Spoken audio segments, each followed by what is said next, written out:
les bénédictions soient à Yann Namasté, à chacun et à tous.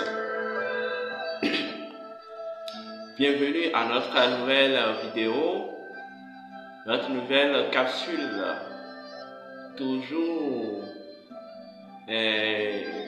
pour ce 1er novembre 2022. On m'appelle Sri Joseph Awantino. Je suis instructeur spirituel.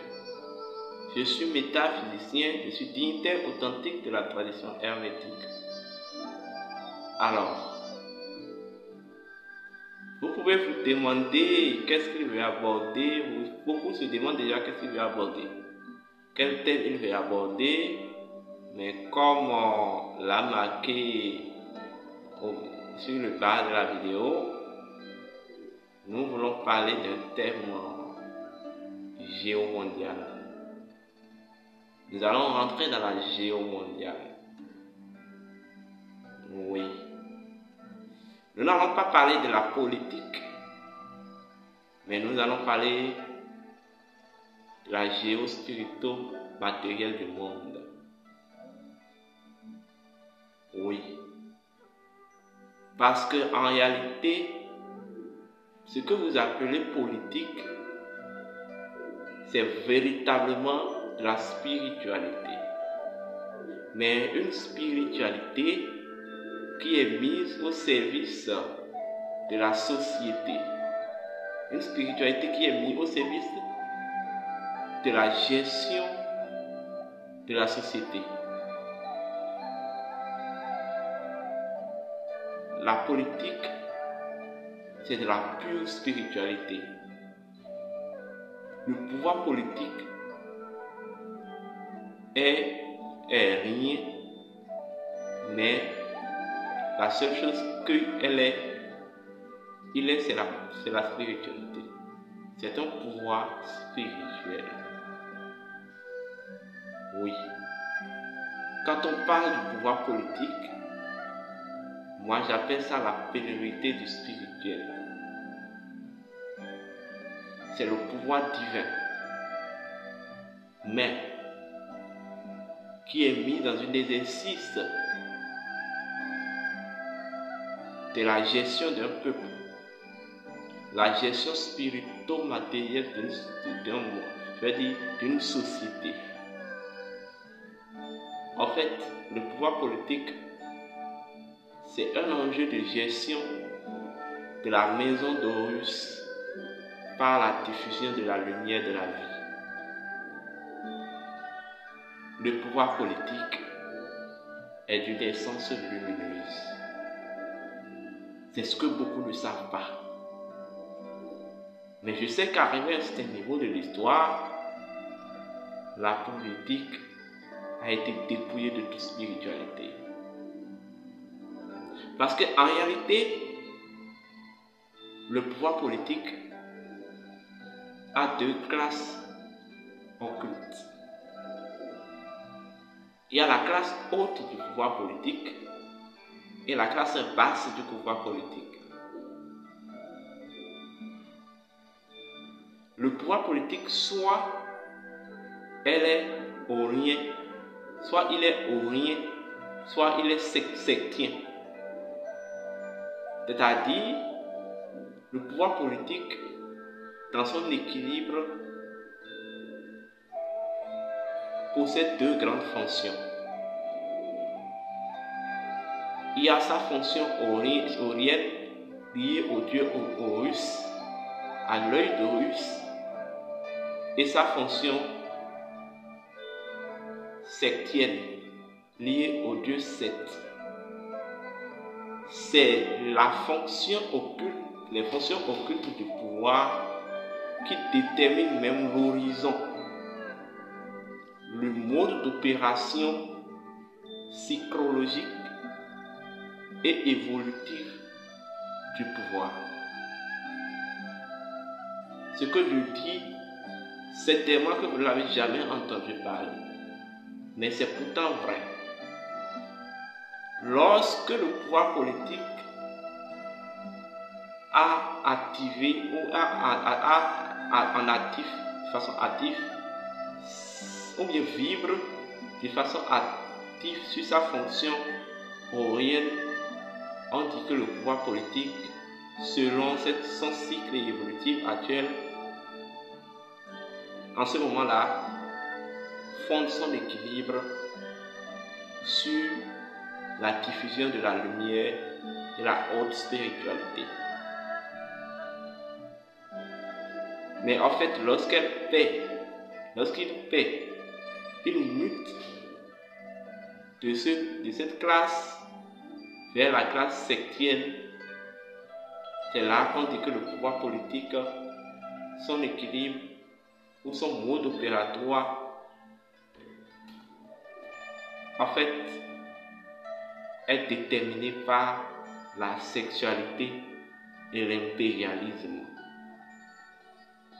Et au fond, le pouvoir politique dont dispose actuellement notre monde, la géomondiale, ou le géomondial, excusez-moi le terme, a un pouvoir politique septième.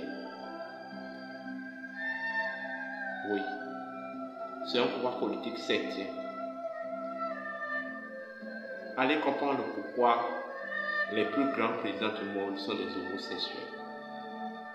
7 est en même temps la divinité de l'homosexualité.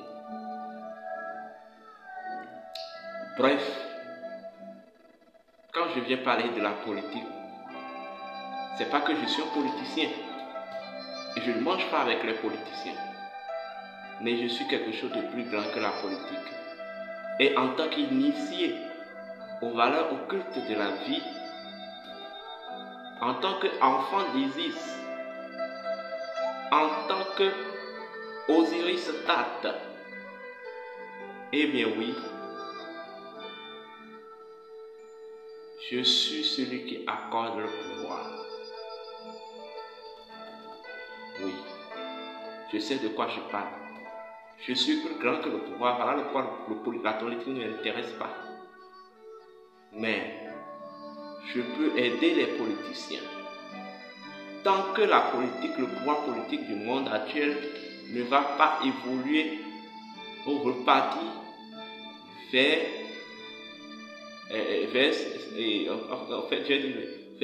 son équilibre oriental, elle restera toujours impérialiste. Parce que l'impérialisme fait partie des facultés du Dieu 7 ou de la fonction septième.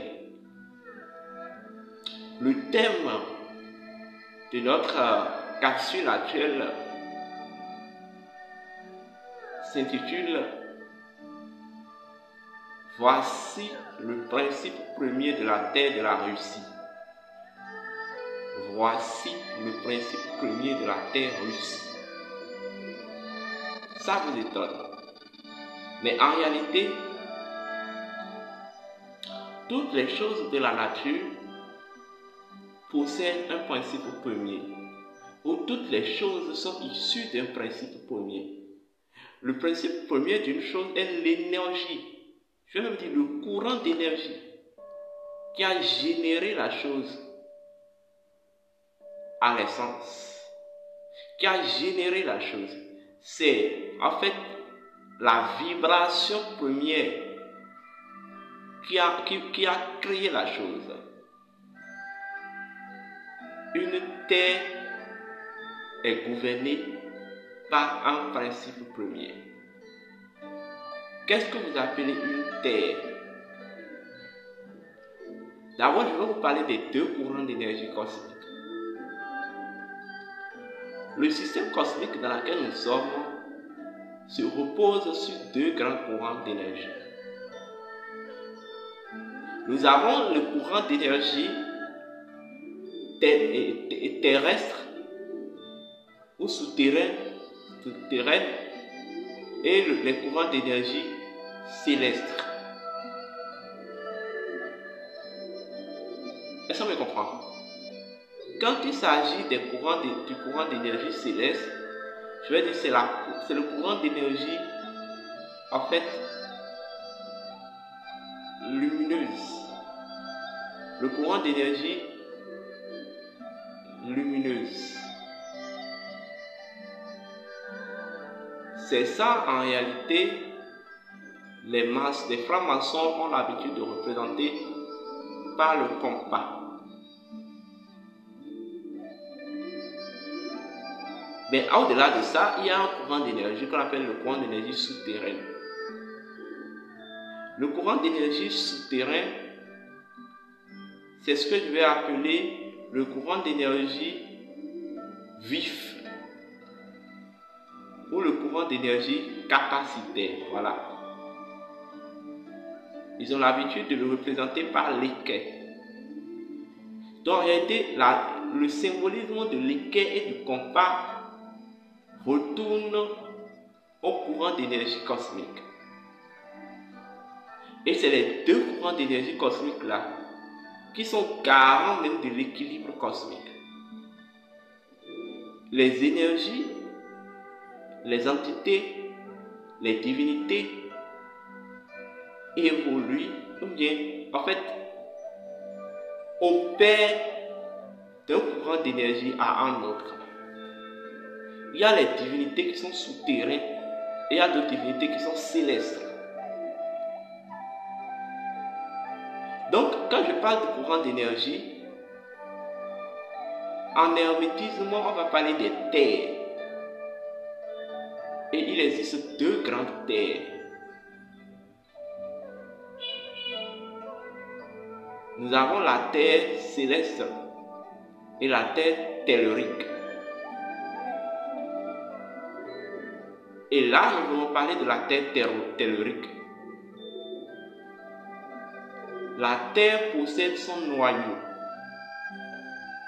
Et c'est ce noyau-là qu'on appelle l'enfer ou le feu souterrain. On appelle ça aussi la kundanérie terrestre. Et en réalité, c'est ce courant vibratoire qui produit ce qu'on appelle, qui diffuse la vie au sein de la terre et sur la terre. Lorsque vous prenez les espèces qui sont sur la terre, les zones aquatiques, les eaux, les montagnes, les arbres et tout, ce sont l'incarnation, ce ne sont que des incarnations de ce courant tellurique ou de ce noyau tellurique là que j'appelle l'enfer ou la kundanérie terrestre. Donc, les émanations directes de ce courant d'énergie tellurique sont des entités telluriques. En fait, l'espèce émanée directement du noyau de la Terre, c'est des entités. Et en réalité, ces entités ont en quelque sorte, de façon proportionnelle, la vibration de cette puissance tellurique que j'appelle le noyau de la Terre souterrain. Et ça, si vous me comprenez. Voilà. Donc ces mêmes entités, les mêmes forces peuvent en quelque sorte chercher à diriger ou à créer un sanctuaire au sein de laquelle eux-mêmes peuvent diffuser leur propre énergie identique. Et c'est en cela que nous avons des territoires. Un territoire est forcément le sanctuaire d'une énergie issue du courant d'énergie mère ou le noyau de la terre souterraine. Il y a forcément un courant d'énergie qui dirige une terre, qui dirige un territoire ou une partie de l'espace, ou un pays, voilà, une nation, n'est que en quelque sorte l'univers, le département d'activité et d'exercice d'un courant d'énergie issu du courant d'énergie souterrain. Donc toutes les terres du monde, tous les territoires du monde ont leur principe premier. Je ne vais pas continuer plus que ça. Mais en fait, je vais appeler ça, voici le principe premier de la terre russe, partie 1. Et nous allons revenir demain faire la seconde partie. Et vous allez comprendre beaucoup de choses. Et vous serez avertis de ce qu'il vient, le monde nouveau. Que les bénédictions soient. Je vous dédie un peu cette musique spirituelle.